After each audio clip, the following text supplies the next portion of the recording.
Can you see if there are people there?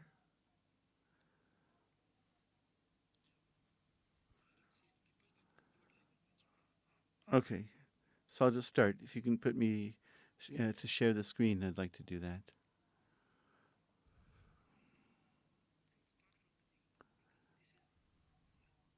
Okay. Okay. So let's. Okay. Um, my name's Neil Kummer. I'm the CEO of Kef International. I started this business back in 1979. I made Aliyah in 1978. In 79, they changed the laws, so you had to bring only from your country of origin and only 3 shipments. So it made it a lot more difficult than having unlimited shipments from any country. So I opened this business. For the first 15 years, it was just appliances, since appliances were a really big deal.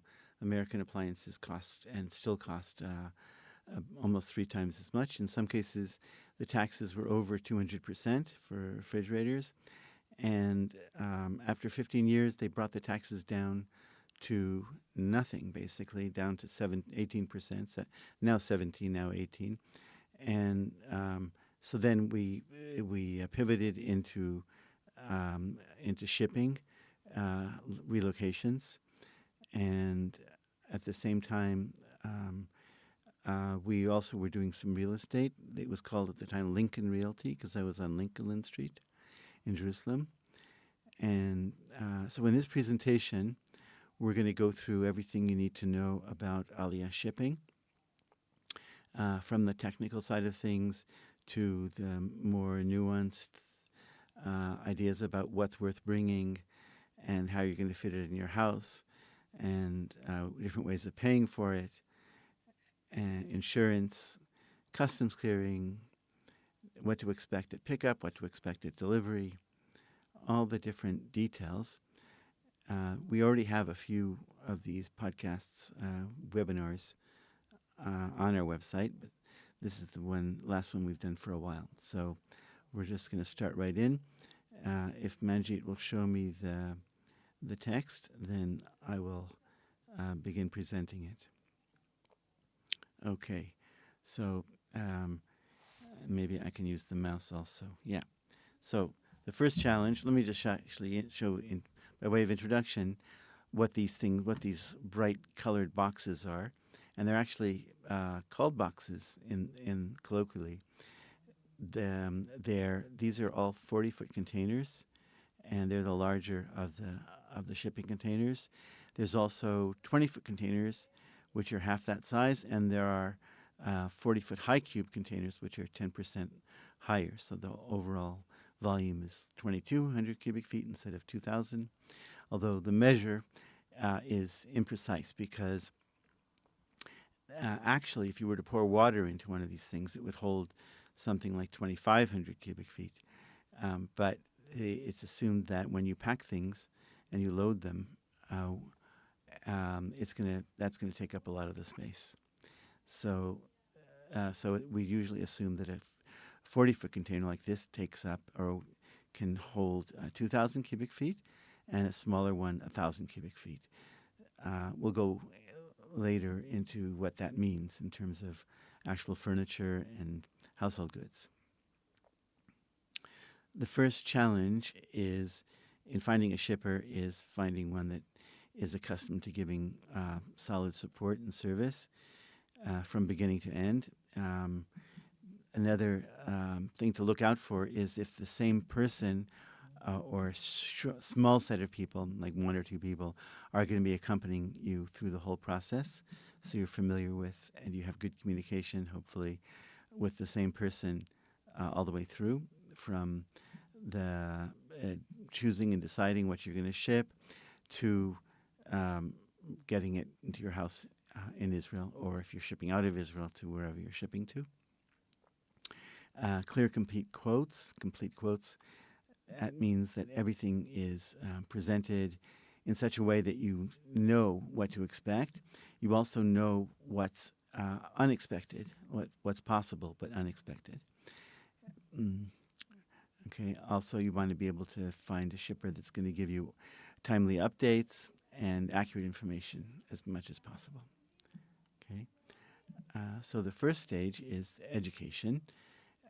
It's meaning read through our website and read through our recommendations. That'll give you some indication of what to expect. And there's every Israel-based shipper is going to have an American counterpart, not of the same name. And every American-based shipper is going to have an Israel-based counterpart, also not of the same name. So you can expect that they're going to be, even though your contract is with one company, hopefully an Israel-based company, so that if, God forbid, there's any problems, then you can deal with it in situ, on location. But in either event, if you have an American-based company, you're going to be dealing with an Israel-based company at some point. And if you have an Israel-based company, you're going to be dealing with an American company at some point. So you want a full breakdown of all the possible, likely, unlikely charges, but possible. And in terms of timing, of course, it's better to, now there's no time like the present to educate yourself about what it is that's possible and what it is you want to do, what you want to bring. You don't want to get into a situation where you regret leaving your heirloom goods behind because you thought they wouldn't fit, or conversely, you don't want to get in a situation where you've brought in so much stuff and you're moving into a tiny apartment somewhere, nothing will fit, and you're just going to pay endless storage. So it requires some sort of deliberation, and you could use AI to help you get a sense of what's worth bringing. In general, things are much more expensive in Israel. There are fewer sales, so high-quality stuff is much more expensive. For furniture and most household goods, it's like 2.25 times more expensive in Israel than in North America. For American appliances, as I said, it's over 3 times usually. For European appliances, it's best simply to buy them in Israel. No need to ship them in from elsewhere. There are some American appliances that are available in 220. We brought in a big refrigerator and use it on a transformer. You can also bring in big appliances, ovens, and not washers and dryers, because those have a lot of moving parts, but things like refrigerators and ovens you can bring in if you love your appliance in America and use it on a transformer.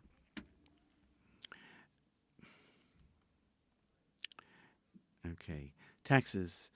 The big deal, as I said earlier, on American appliances was that the taxes used to be very, very high, in some cases over 200%, and now they're down to almost nothing, just to 18%. So there's no great shakes if you miss your opportunity. But if you're already paying to ship an appliance, or to make a shipment, then it's certainly worthwhile to consider if you love the American washing machines and dryers, which are much bigger and much quicker than the European counterparts. Then you might consider bringing those. Refrigerators also, you can bring in, if you have even a big Sub-Zero, you can attach that with a transformer, which we know people who've done that and have had transformers on their Sub-Zeros for 20 plus years. And why does this keep flipping around? I don't know. Okay, so taxes. The big deal about new immigrants and returning minors, meaning somebody who grew up here and then left and came back, or returning residents, is that many items, almost everything, is tax-free.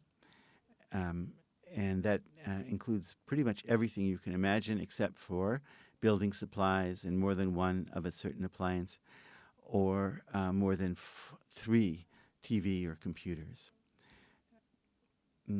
Everything else is, also personal quantities of food, whiskey, and 1 gas barbecue. You no longer have to get a special license to bring in a gas barbecue. You cannot bring in, under any circumstances, well, under some circumstances you can, but it's not worth the trouble in most cases, weapons, seeds, electric bikes and scooters. Those are red flags. And we've had shipments, large shipments taken apart just to get the seeds out. And electric bikes and scooters, they X-ray sometimes, not often, but especially with returning residents, they're capable of X-raying the shipment to see if they have anything that remotely resembles a scooter or an electric bike. And not that it would be so easy to tell the difference, but that's what they're looking out for. So you have, as I mentioned, all the way back from 1979, you have only 3 shipments, 3 tax-free shipments, and only 3 years. So that means you can't duplicate things. I mean, you could bring in a sofa in one shipment, a sofa in another shipment, but you can't bring in more than one of the same appliance unless it's a TV or a computer. Returning residents have only 2 shipments and 9 months from the time they take on that status. Israelis, if they're not returning, if they've not been out of the country for more than 2 years, they have no tax privileges, so they're paying full taxes, which is most often around 30%, including 31%, 32%, including VAT and the sales or luxury tax. So that's what you're saving by bringing in a tax-free shipment. Tourists are in the same situation, with the exception of temporarily bringing in a car that you have to take out after 6 months and leave out of the country for 6 months, ship it to Cyprus, bring it back in. Seems like a hassle. Students, on the other hand, have no rights on anything except a car, as long as they maintain their student status in an institute of higher learning, which could be a yeshiva gvua, or it could be a university. They have a car free of taxes, completely free of taxes, which is a privilege that's only granted to people who have full disability and otherwise. And so but they have to maintain their student status, or otherwise they have to ship the car out. And maybe after a long while they get away with paying taxes. Things that you can't bring in, weeding supplies. I think it meant to say building supplies. Building supplies like tiles or plumbing fixtures, those are taxable. Again, only about 30%. So if you decided that you want American plumbing rather than Israeli plumbing, you can bring it in and pay taxes. Although we've had instances where people brought in a whole house, like a kit even, to build a house, including plumbing, including electrical and tiles and everything, and they paid no taxes. So there was in the past, and there may be like some sort of a echo of a thing where if you bring in a whole house, like a kit for a house, that you don't pay taxes. Okay. So let's move on. Volume, usually measured for import in cubic feet. For export from Israel, it's measured in cubic meters, is the main cost factor. And it's how much space is taken up in either in your container or by your if you have less than a container, it's packed on wood or in wood, and the amount of space that it takes up is the billable volume.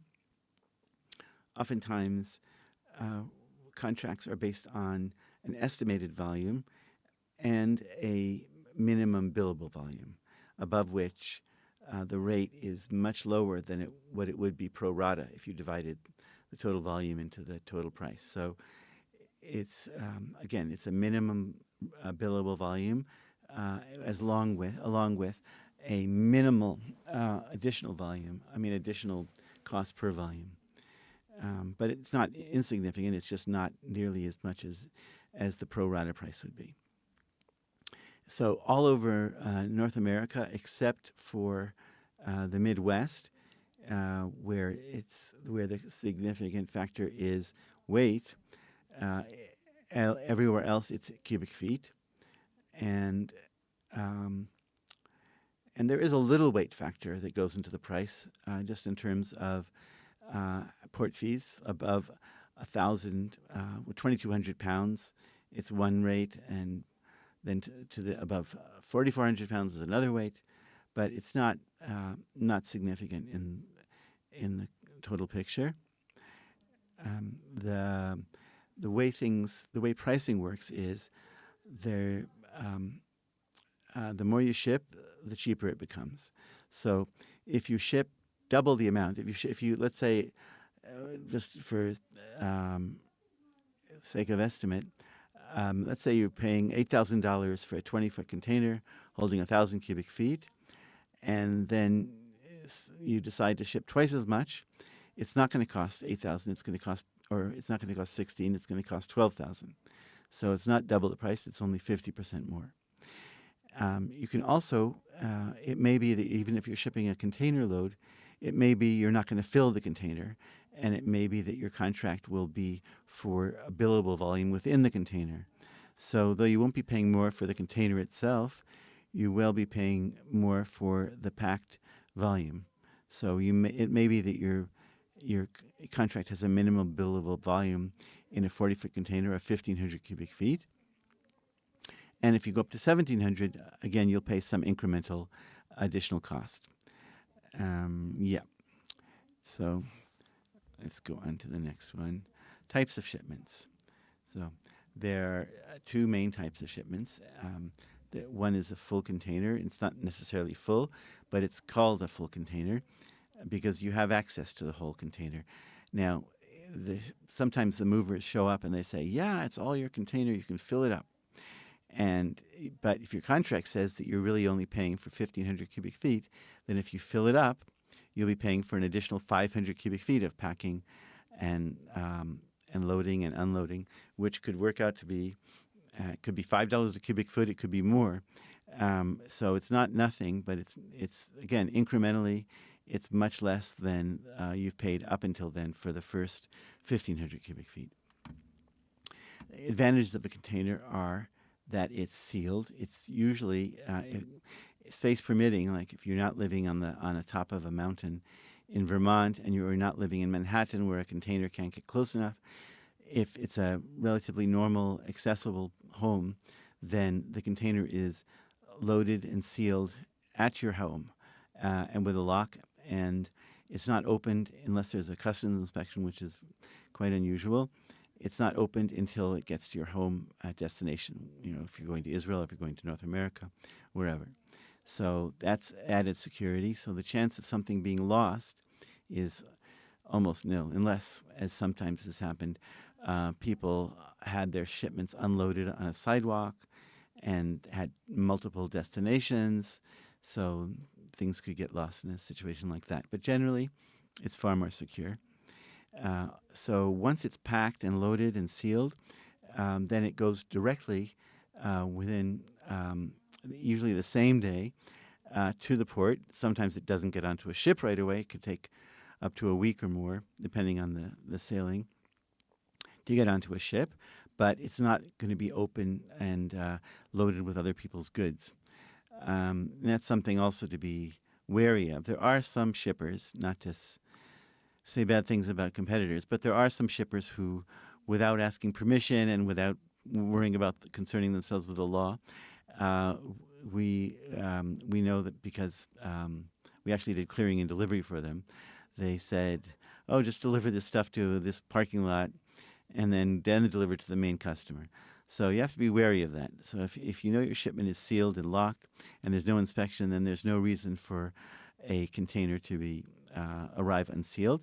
And it's a good idea to have like what we try to do is to have the truckers call the people down and witness the breaking of the seal.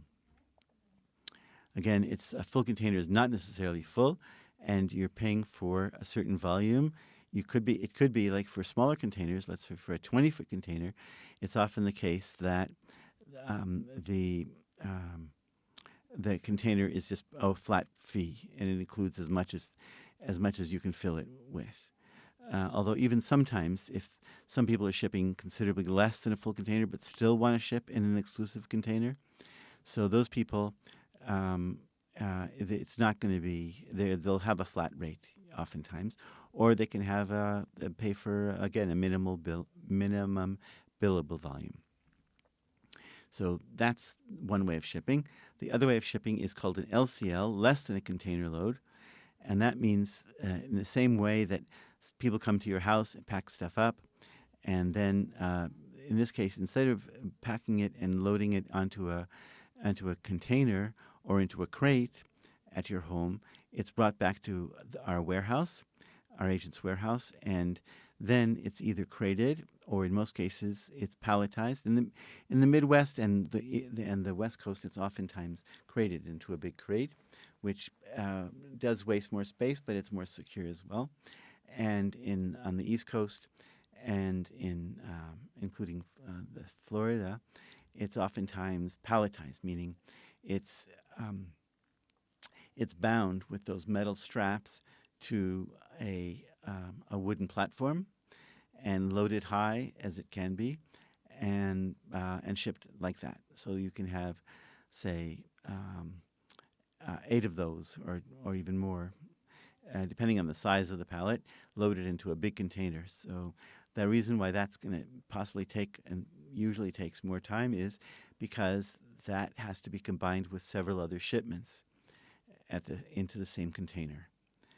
Now, because it's not an exclusive container, it has to be emptied at the port, and all the each pallet is designated as belonging to whoever it belongs to, and that has each group of pallets belong to a certain person, and that's a separate set of documents, separate customs clearing, separate delivery. Again, if sometimes people share with other people, it's not legal.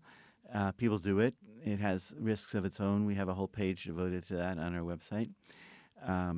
Things can happen like somebody, your friend, could be shipping contraband and not tell you, or taxable items, or you could have some sort of a situation where you've decided not to take delivery of your goods for several weeks or months or even longer, and your hitchhiker friend, or if you're the hitchhiker, will be stuck waiting for you to take possession of your goods. Which, we've even had somebody who actually shipped the stuff all the way back. They didn't even open it; they just shipped it back.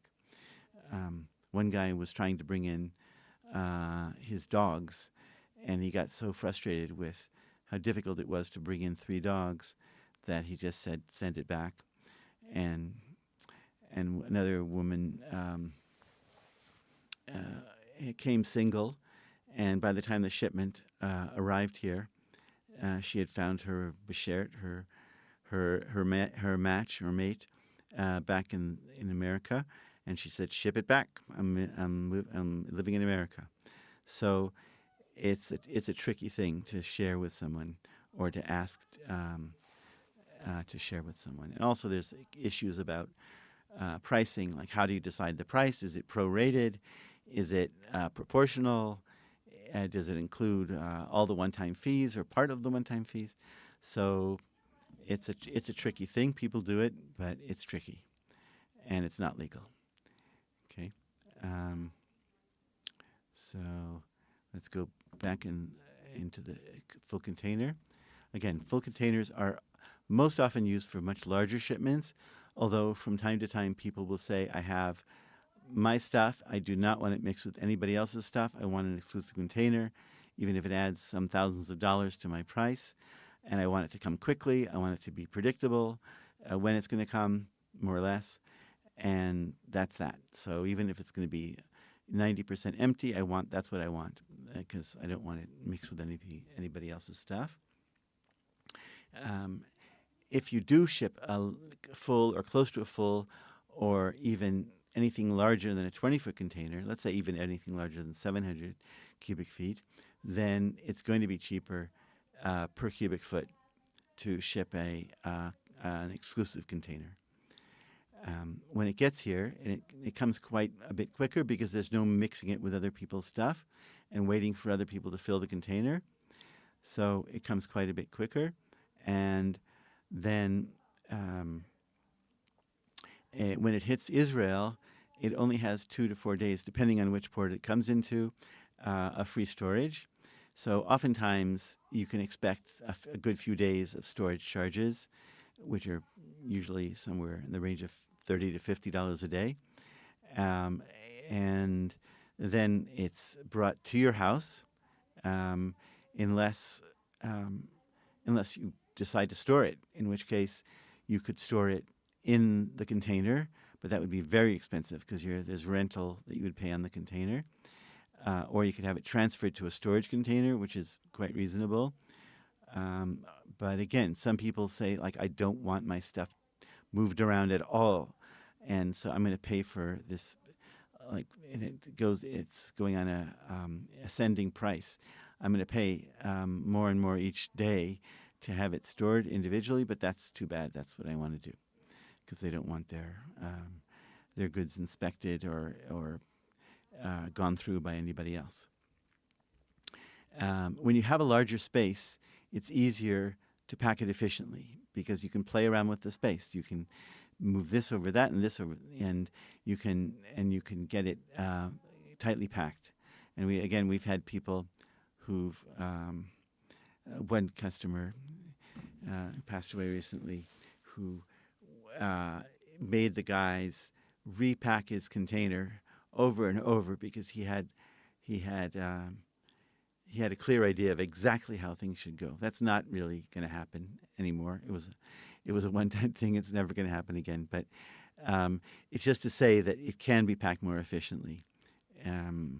Because when you're packing into a smaller space, so there's a limited number of ways that you can distribute the items, especially if they're irregularly shaped, then it's going to be less efficient and more expensive per cubic foot to ship in a LCL, in a combined container. Okay, one sec. So here, pictures closer up of 40-foot and 20-foot containers. There's also a 10% higher one, and that holds, usually it's said to hold 2,200 cubic feet, and a 20-foot container is said to hold 1,000 cubic feet. Again, that's packed volume. So if you were to be built, if you were able to do a close-up here, you would see that it lists something like 2,356 cubic feet, which is the volume of water or some whatever feathers that you'd be able to put in there. But practically speaking, because things are not completely fluid, it only can hold 1,000 cubic feet. Okay. Again, the consolidations are for much smaller shipments, although some people have chosen LCLs when they want to store their goods for a long time, because whereas with a container, you have to ship it, you have to either bring the whole thing to a private storage, or you have to leave it at the port if you want it untampered with in its own container, which would be frightfully expensive, or you can move it to a storage container and then have that delivered. So those are cheaper ways. But if you also don't want your goods tampered with and you want to store for a long time, even, let's say, without clearing customs, then you might choose to go with a set of consolidations, like a group of either crates or pallets. So again, it's considerably more expensive per cubic foot, but the minimums are much lower. So whereas a container is going to cost $8,000 and more, you can get away with $3,000 on the East Coast for $250 for a quarter of a container. So it's much cheaper overall, but more expensive per cubic foot. Shared containers, just like they're called groupages on the other side, on the loading side, they're grouped together with several other people's goods, and you have to wait until that happens. So on the receiving side, the container is unloaded, but it's still protected. All of these crates or pallets are sealed. They're sealed in plastic with metal bands, and the crates, of course, are in wood. But it does add 15 to 20% to the overall volume, to the billable volume, because both because it's it's less efficiently packed, but also simply because of the amount of dead space that there's going to be. And there's always going to be dead space. Sometimes it's used strategically, like in a full container. People will put in empty boxes, and they'll say when they when they receive the goods, they'll say, "Wait a second, I don't want to pay for empty boxes." But it could be that that empty box was supporting a whole wall of goods, and without which it wouldn't have been able to stand. So that's one thing. The other thing is when there's a direct relation between how much space something takes up, with packing, and how safe it is. Like we once used this, like Rolls-Royce packers in Canada, and it was the customer said like there was so much wasted space. Yep, and it was it was insured for $400,000, and there was not even a hint of damage. So that's just the way it is. If you want ultimate protection, then space is it's going to be less efficiently packed, apparently less efficiently packed. Okay, and you understand why it's slower and less certain timing, both because because it has to be consolidated, and because it's probably not. It might not go on a Zim boat. The Zim boat is the Israeli line, which is the most direct of the sailings from North America, and there are other Chinese shipments that are much slower because they're what's called transshipments, meaning that they hit other ports on the way and then unload their goods and then reload them to the next boat coming. So it's cheaper, and it's much less predictable and slower. Okay. So just like we showed the containers, so here's what pallets look like. In a real pallet, this is I guess an AI pallet. Real pallets will be much higher and wider, and there'll be plastic all around it, and in most cases there'll be there'll be irregular shapes in there, and there'll be plastic on it, and then there'll be metal bands. So it's very secure, and even more secure, of course, is a lift van, which adds money, a couple $100 just for the lift van, but also because it's a confined space, it's harder to maximize the efficiency of the packing. Okay. Accurate volume estimates. So this is always an issue because not only because people change their mind about what they want to ship, but because it's a difficult task to not only estimate what volume an item takes up, but how it can be combined with other items to be packed efficiently, and also while following all the other rules, like don't put something heavy on top of something delicate, or don't put something heavy on top of something light, and build walls that don't fall over. So for that reason, even when goods are well organized, it's difficult to get accurate volume estimates. Sometimes they can be, wildly off, but that's usually because because there's a great difference. Let's say one spouse oversees the volume estimating, and another spouse oversees the actual packing, and they haven't fully communicated what it is that they intend to bring. So there can be wildly different groups of items. In general, if you're not shipping absolutely everything, you want to have an A and B priority list. So the A is the absolute must go, and the B is the stuff that if there's room, then you're going to ship that stuff. And a good thing to do with if you have B items is to hide them, because packers are not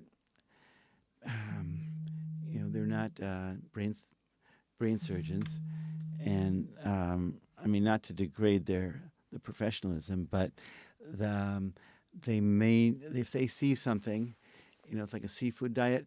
If they see something, they're going to tend to pack it. So you kind of want to keep the B priority list goods out of reach, and you don't even want to mention them because they're also not great at parsing the spoken word.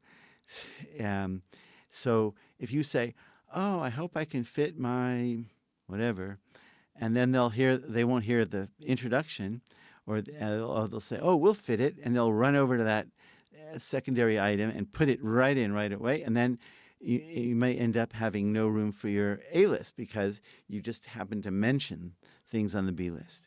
So you have to be careful about even presenting it in words to the packers. It's, of course, you want it once the A list is completely packed and loaded, then you can. Now, what makes this additionally more tricky is that when you have if you have a container, the goods are not loaded immediately. First they're packed, and then they're loaded. So it's a bit of a trick to decide exactly how much stuff you can pack that's going to fit. Yeah. So, and you don't want to rely on the movers to give you a volume estimate in real time. You want to have calculated. You want to consult with us over and over again to review the volume estimate, make sure it's complete, make sure things are accurately presented, and that the possible list is listed as a possible list, because you don't want to have a volume estimate that doesn't correspond with the actual goods that you want to ship. So that's really important that you pay good attention to the volume estimate and oftentimes these are done digitally and remotely, which adds to the challenge. But they still are pretty good, sometimes very good.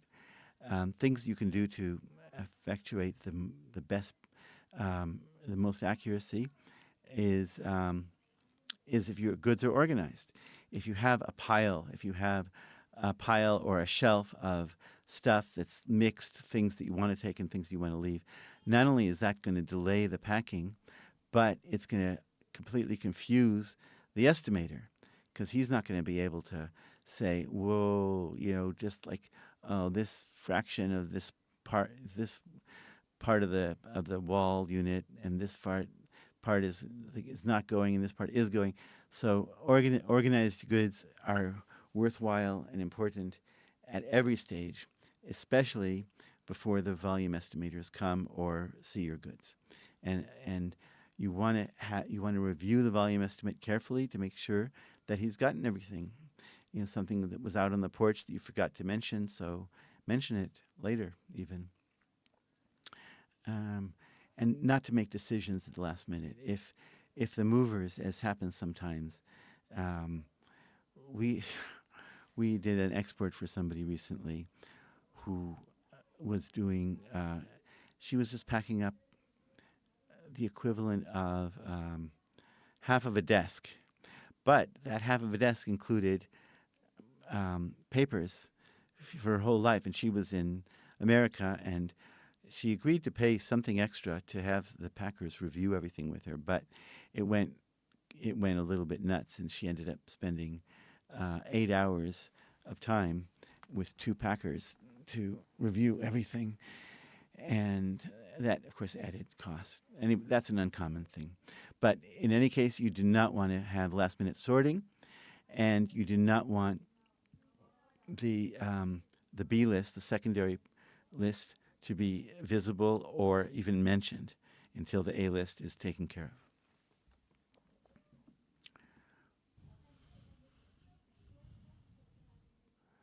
of. Okay, storage. In general, of course, the cheapest thing to do is to ship directly. Don't store anything. Even though you do have 28 free days for a less than container load, and 2 to 4 free days for a full container, storage has a way of growing, and so that's another reason to carefully choose what you're sending, so that you don't end up, unless you like it. Some people like storage, and so you don't end up storing things for weeks and months and years. that you may never want. It's a, so that's a difficult process, but it's worth doing well. Um, you can store it at origin, meaning, let's say in New York or Florida or wherever it is, you can store all or part of your shipment until you're ready for it. Um, I don't recommend. We had one customer who said, "Well, we're going to go for a year, see if the kids like it, and then if they like it, we'll ship over the rest of the stuff." Like that's like getting married and keeping a girlfriend on the side just in case it doesn't work out. Not not a wise choice. And um, so you do want to plan to ship as much as possible rather than storing at origin. Storing at destination is another matter because you may decide that you're living in a temporary place for now and you're going to store part of your goods now and take delivery of part and then take delivery of the rest.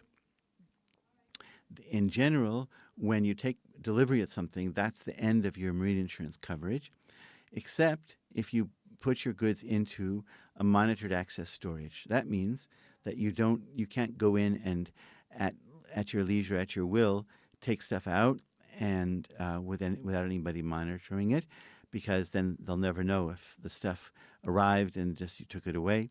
So, if you want, we can keep the key, and it's in a private storage unit, and so you'll be able to extend the marine insurance. And it's far cheaper to extend the marine insurance than it was to pay for the original voyage.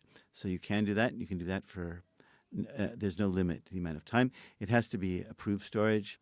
It has to be high quality storage. We have places all over Israel that we use. Still, storage is not like it's not not like in Kansas.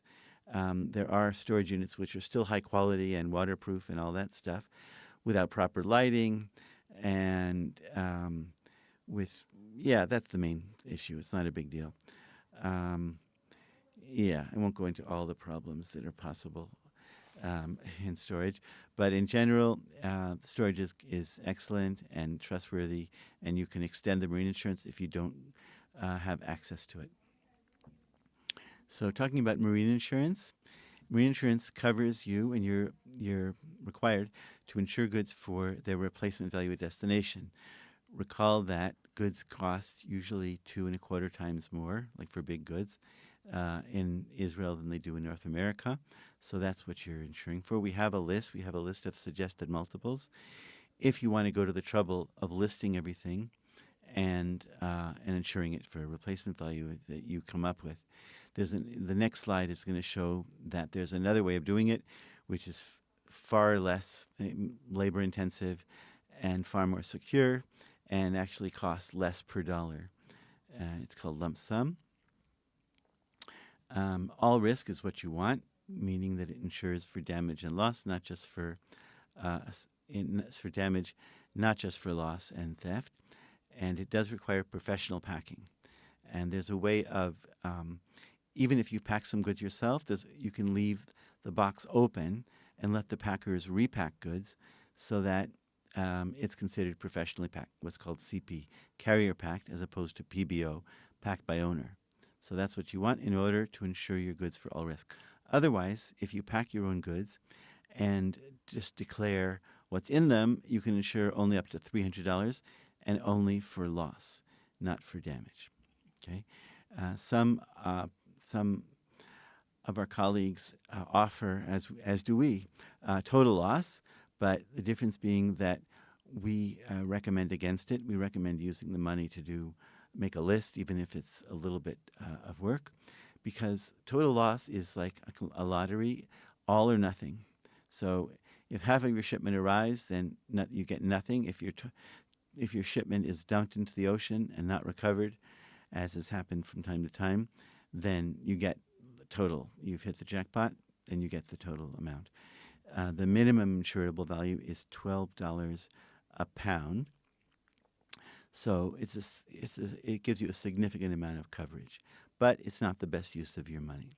I just got off the phone with the head of our insurance company, and every time I get on the phone with him, he reminds me that we're his oldest customer. I think we've been with him for nearly 40 years, and he's based in LA, and unlike some other, we used to work with an Israeli-based company who was very upfront and honest, and they said the surveyor was this lovely Yemenite woman. She said, you know, since we're surveyors, and we're also the insurance company, so guess what? We have a strong interest in doing whatever we can to avoid paying claims.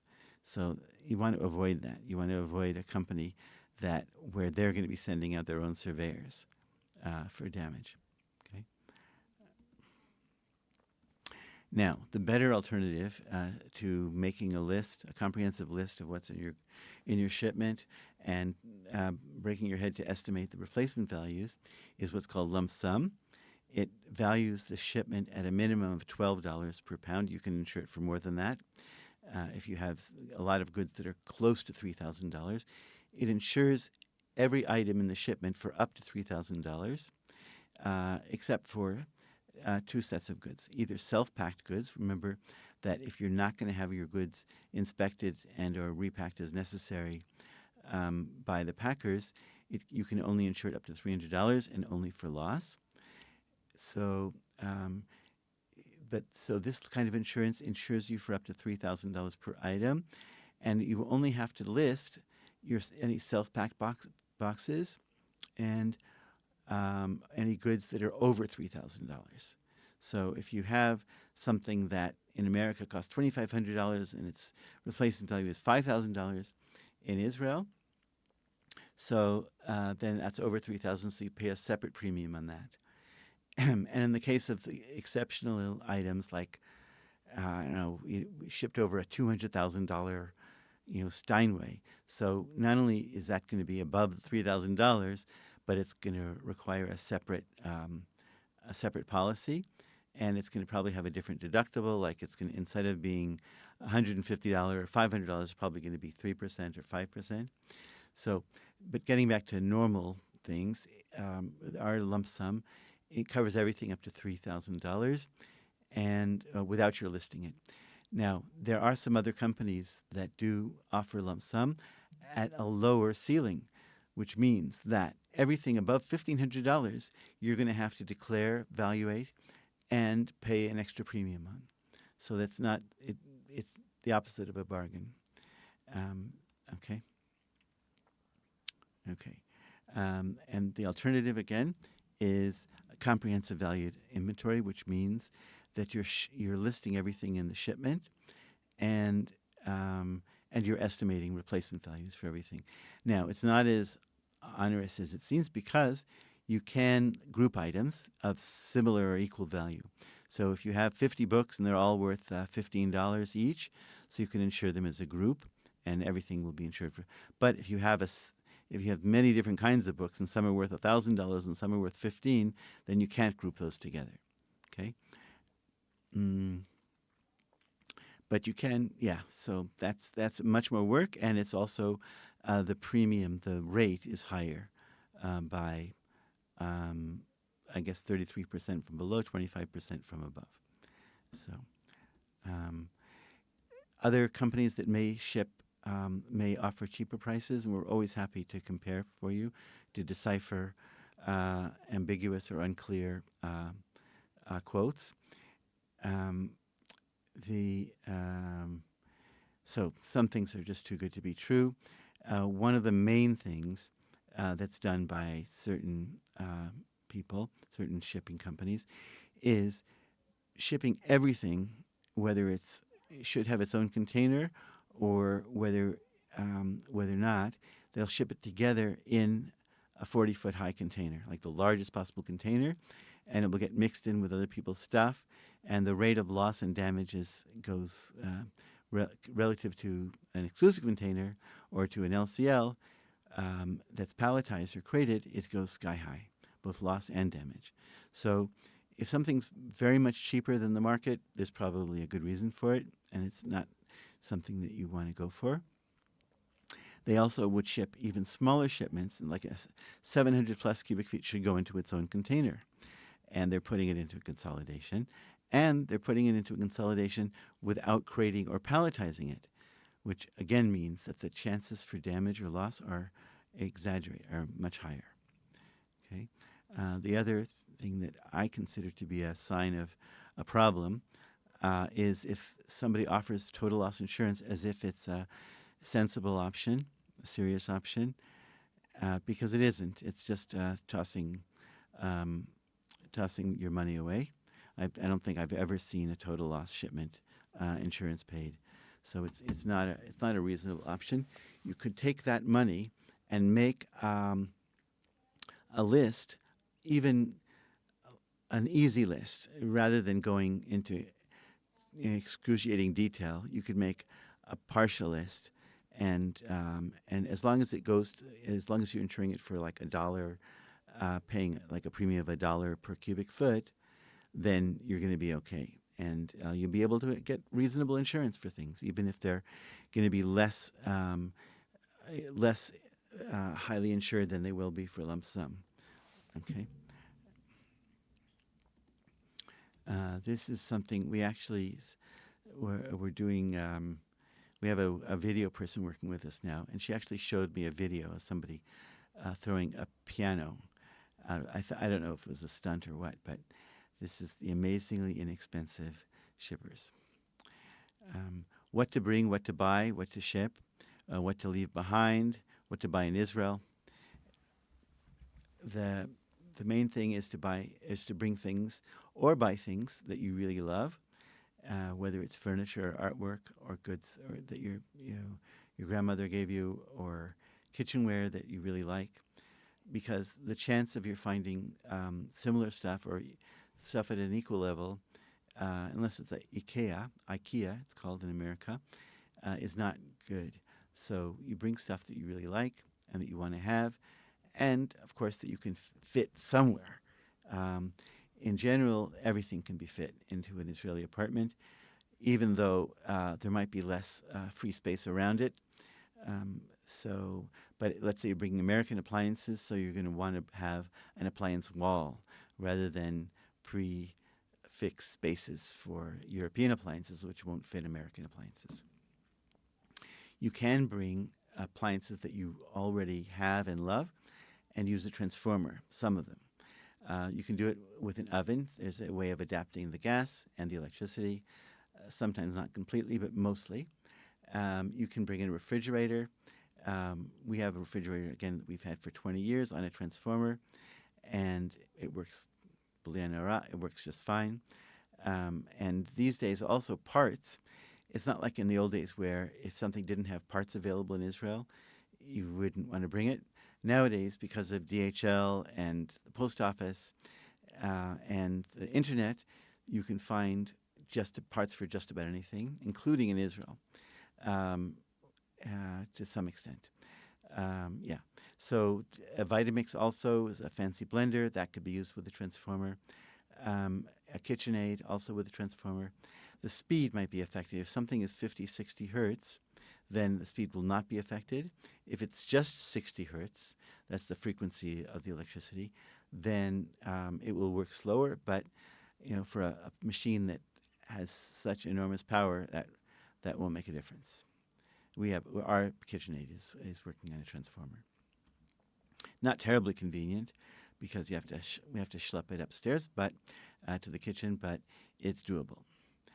There are still some American appliances, aside from refrigerators and ovens, that you might find desirable because they work more quickly and they're larger. Like a Speed Queen washer dryer is considered to be high quality, and it's considerably larger than European machines. European machines take like between 30 and 90 minutes, I guess, to do the wash, and they generally hold something less than an American machine. American machine, of course, takes just like 20 minutes to do a wash, and it's using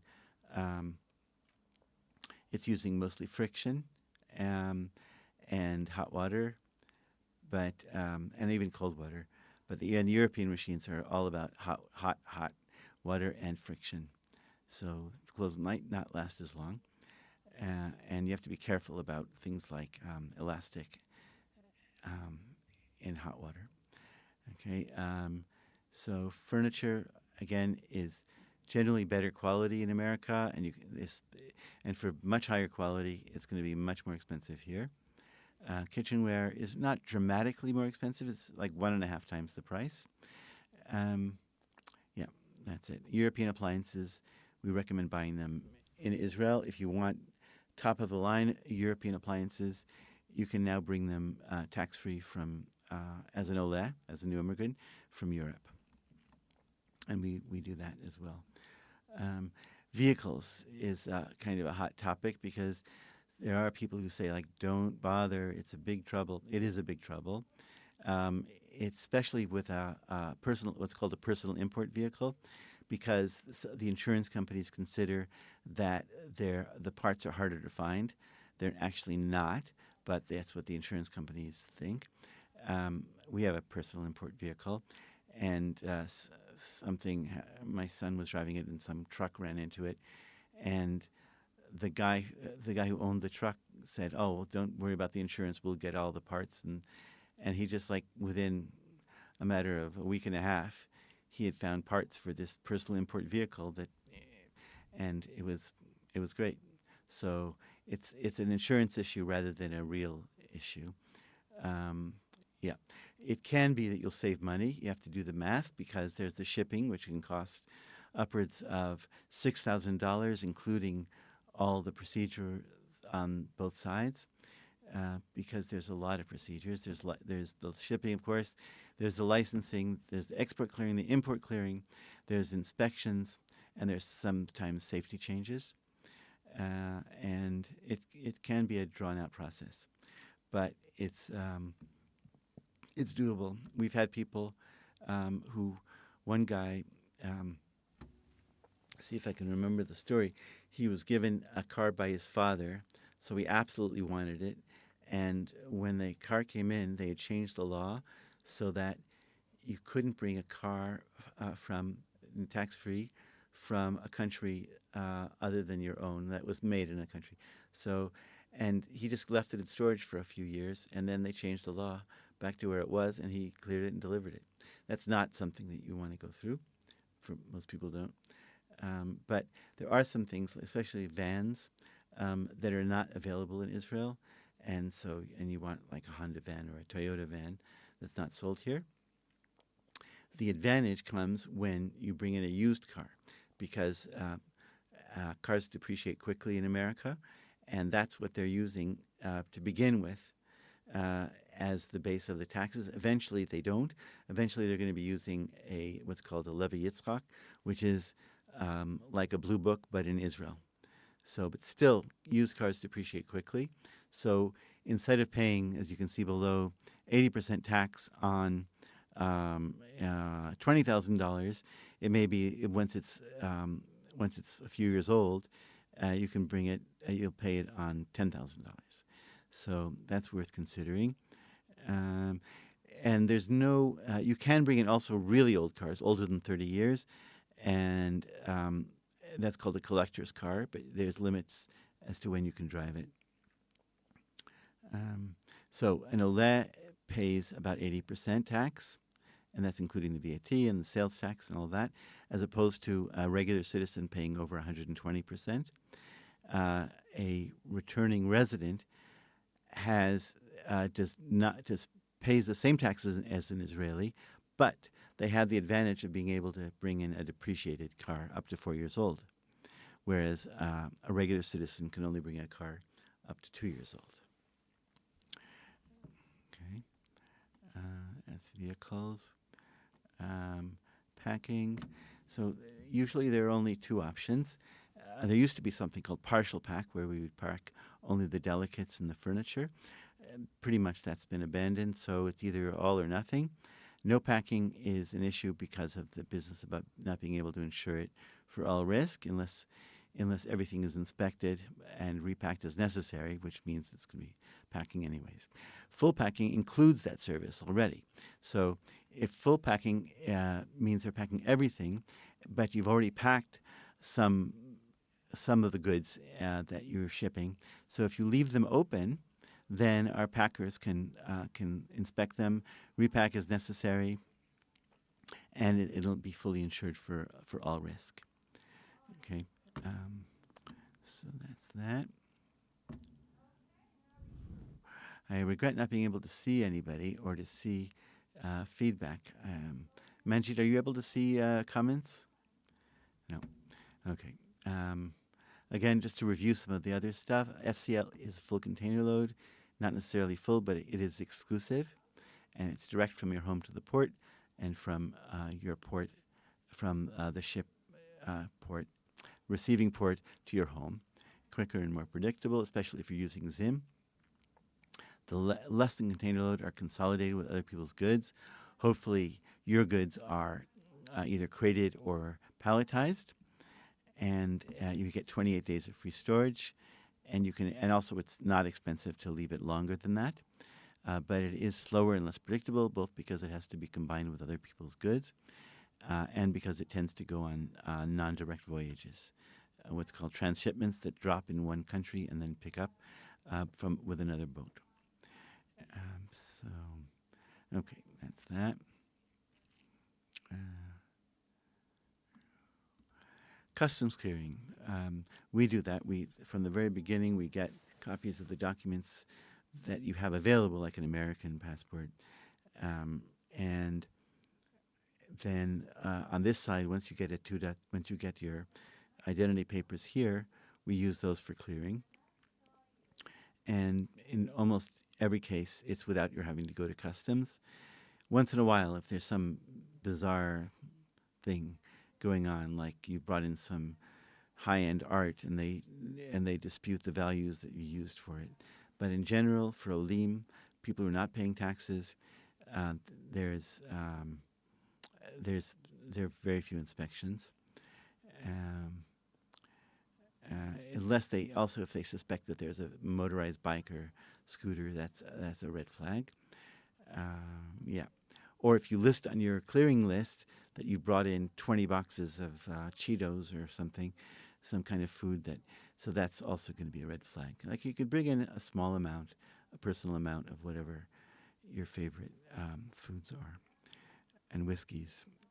Wine doesn't usually ship very well unless it's mevushal, unless it's cooked, and then it can be shipped, but also a limited amount is tax-free. Okay. Delivery includes first waiting for the trucker to call you down, so you can, if it's a container, to see that it's sealed, and then they bring the goods in. They or you fill in what's called a bingo sheet, just like bingo, where you're listing the numbers of the items. You or they are listing the numbers of the items that are coming in. One of you has to do it, so if you prefer, that's fine. Otherwise, they'll do it. They have to do it. So you have to. If something happens and you see they're not doing it, that's unusual, but it could happen. So you have to remind them, or you have to do it yourself. So they'll put the goods where you want them. They'll unwrap used furniture and new stuff. They'll not unwrap unless you give them, a tip or something. And they're going to also take away the gross debris. That's something where oftentimes you can just call the city, or we call the city. Stuff is packed and all the debris is put out to the street. And we assemble also simple use furniture up to a single table and a couple of beds. And we can, in some instances, assemble much more complicated things. But it's probably better to use Midrag as an online rating system for pretty much every service provider in every city. And it really works well. Sometimes the top-rated people are not available. Sometimes they are. We're just getting a new air conditioner here in the office, and we use the guy from Midrag, and he's amazingly responsive. Because part of the deal with Midrag is you commit to giving the guy a review afterwards, and you're reviewing both efficiency and price and manner. Okay. If the delivery is going to be difficult, if there's going to be overhanging trees, and you have a whole container so it's high up, that could be a problem. Or if you're in a high-rise building, and the parking lot is over another parking lot, so there's a limit to 4 tons, and your shipment is 6 tons, that could be occasion using a shuttle, which means transferring your goods a little at a time to smaller trucks and bringing them that way. Or if they can only park, let's say you don't find parking, or they don't find parking, and they have to bring things more than 25 yards, that could be an additional charge as well. Um, yeah. Okay. Delivery. Okay. Difficult access we explained already. Other things are if the elevator in your building if there is no elevator and they have to bring it above the second floor, or if the elevator is 100 years old and doesn't take more than 150 kilos, so that might be a problem. It will be a problem. Or if there's a weight-limited street or parking, like above a parking lot, and or if there are very narrow streets, like there are some streets, like in Nachlaot or in the old city of Jerusalem or in the old city of Tzfat, where big trucks cannot get through, or in Manhattan, for example. Not that but they just have restrictions on the size of the trucks that can go there. So that would occasion using a shuttle or a very long carry, but usually a shuttle. Also, overhanging doorways, if there's a problem. But there are solutions to all of this. It's pretty rare that we say, sorry, we can't deliver this under any circumstances. There's usually a crane that can get it in, either an arm crane, which can go up several stories, or a ladder crane, which can go up to 5 stories and cost far cheaper. So those are always options. Possible extras that we anticipate according to your situation. Storage past a few days for a full container, or past 28 days for a shared container. And in security inspections, customs inspections. Hold on 1 second. Francis, I'm in can you call Shani? Want me to call Shani? Okay, sorry. Getting a call from reality here. Okay. So what would occasion a customs or security inspection? Either something that might appear to be a electric scooter or bike, or if the customs list is not filled out properly. I mean, we guide you through that, but eventually it's your choice on what to write. And that's about it. I mean, also we've had one of the customs inspection I mentioned earlier was a seeds. Somebody had some seeds, and they took apart the whole shipment to get rid of and destroy the seeds. And the other thing was this guy he was a piano repairer or restorer, and he just mentioned that he was bringing in a used piano, and they did an x-ray and they found he had 12 used pianos. So they were very nice to him. They just said, get a business license, bring these in, and they let him through without any penalties. He paid some taxes, and he was indignant at the delay, so he wrote to the Prime Minister's office back when the Prime Minister had nothing else to do. And they answered him very quickly and said, we checked on it and it's being handled. So Olim have, at least with certain of the government offices, have special status, and they want to treat you nicely. They want you to come. It doesn't always apply to everybody else. Some people might think you're absolutely nuts for leaving the ease and comfort of America, and will treat you as such. So other extra charges possible are extra heavy items. If you have a safe or a Sub-Zero that's over 300 pounds, or more than 50 boxes of books, there are surcharges. So all of this is listed on our website and in our in our contract, in our agreement. A shuttle, again, if they can't get close enough to use a big truck or a container, then they have to transfer to smaller trucks. A long carry, more than 25 meters, if they can't find parking, or if you can't reserve them parking. And stair carry above second floor. And there, oh, actually, I do remember something that couldn't be delivered. There was just in the last few weeks there are some like the kind of Dutch style houses here, where there's like a very small floor. Each floor is like, I don't know, 300 square feet, and there's stairs between them, and sometimes the stairs are exceptionally narrow. So we couldn't carry up it was called it wasn't a Nordic track, but it was something like that. It was some very high end, very heavy, and very big electric walkway. What are those things called? Halichon in Hebrew. And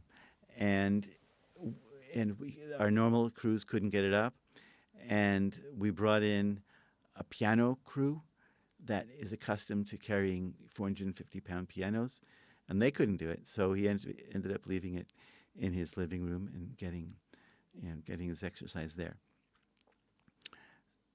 Okay, and cranes are great. Cranes are make life easier for everybody, for the movers and for you, because you don't have to worry about dinging the walls or the ceilings or your furniture. It goes if there's an accessible window, big picture window, or porch, it just gets right to there, and it's great. So that's a good thing. The current situation, there is no current situation that that's influencing, making more problems. There have been for the last years, starting with COVID, with Corona, which made for untold numbers of delays, unpredictable shipments, lacking containers, no trucks, no teams. In America, I'm speaking. Here, it didn't affect it so much. So, but now it's not something caused by anything that's happening now. But if you're using a transshipment, like one of the Chinese shipping lines that drops things off in somewhere in Europe and then it picks it up with another vessel, so those are by nature unpredictable. Sometimes in the Midwest, especially like St. Louis, and not Chicago, but other smaller parts of the Midwest, smaller cities in the Midwest. So containers might be unavailable. So you might have to find a way to truck things into a place or wait extra time, store stuff, and then put it into a container when it's available.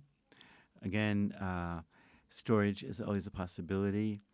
If there's a problem with clearing customs, it's pretty infrequent that there are problems with that.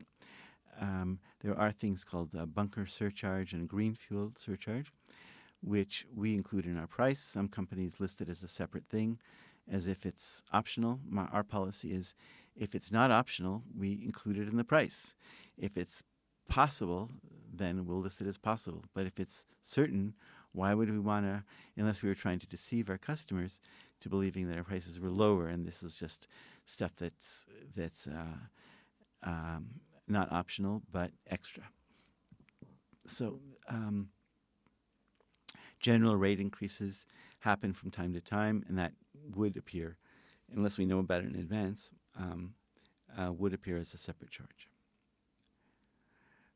We're happy to help you decipher, compare, and match apples with apples, other people's quotes. Sometimes there's ambiguity. You have to read it. You have to decide if you're reading it as one line when it goes to a different line, or it's two different lines, and so it's like,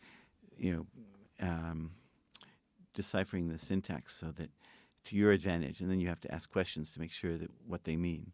So we work hard to make our quotes and our contracts unambiguous. If you refer a friend afterwards, we give a discount. Not an amazing discount because our profit margins are not amazing, but something. So we've been doing this since 1979. For the first 15 years, just appliances. After that, relocations. We're also doing real estate. We have realtors in pretty much every part of the country who are beholden to us because we send them leads. And if there's any issues, and they're people that have a strong track record, and we're accountable. They're accountable to us as well, so that's an advantage. Um, and we're all olim, not olim chadashim, not new. We don't have any new olim. Actually, we do have in our marketing staff we have people um, who are not even olim yet, but they're on their way. Yeah, okay. And this is our contact information. We'll send you a copy of all this stuff of this PowerPoint, and these are contact information. This is, and you don't have to use there's no extension number, so you can just dial the number, and whoever's available will pick up, and we can transfer between ourselves.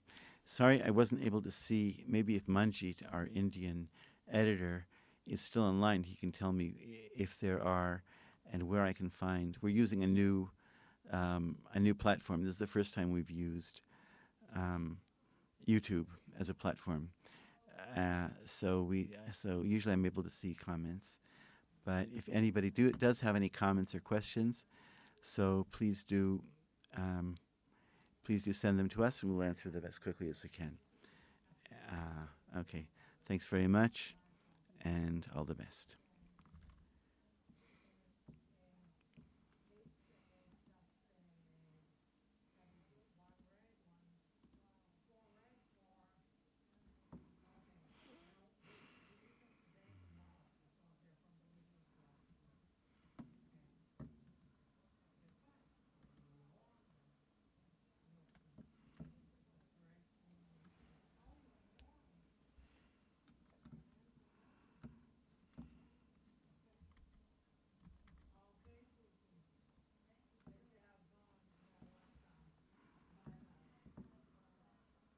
$80. My goodness.